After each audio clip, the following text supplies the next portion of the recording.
We are on top of breaking news on WFMY News 2 at 11. The city of Eden says it's investigating a large number of dead vultures in a neighborhood on the eastern side of the city.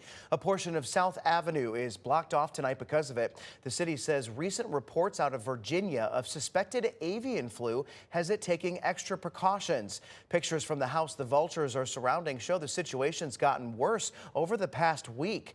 WFMY News 2's Nixon Norman is on scene tonight and talked to the homeowner who took those pictures. Nixon, this is an unusual and alarming story that's evolving tonight.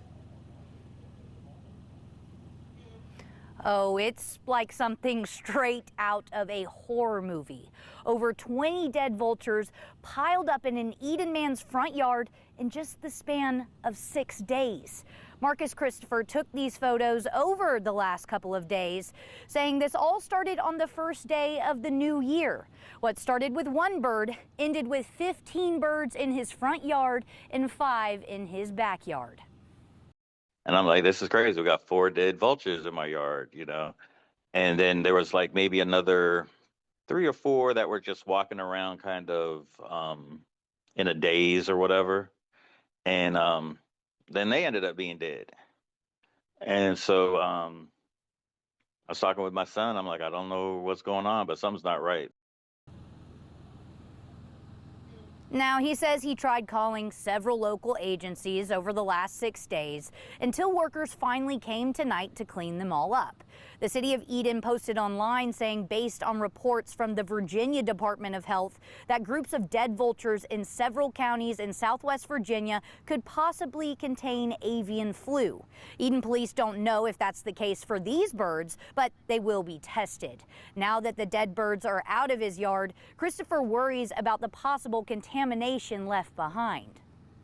And they migrate here. They come here in the middle of December and usually stay here till like the middle of January.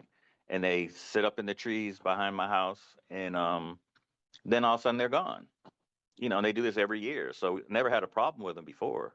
And like I was telling them, I was like, look, when it was 1 or 2, you probably could have cleaned it up back then and everything would have been okay. But with those, 20 some odd birds, you don't know how many more other ones are infected right now.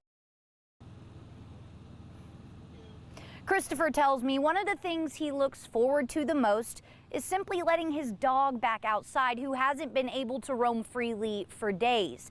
He says to stay on the safe side, he will be keeping him inside for just a few more days until things get completely cleaned up. Live in Eden, I'm Nixon Norman, WFMY News 2.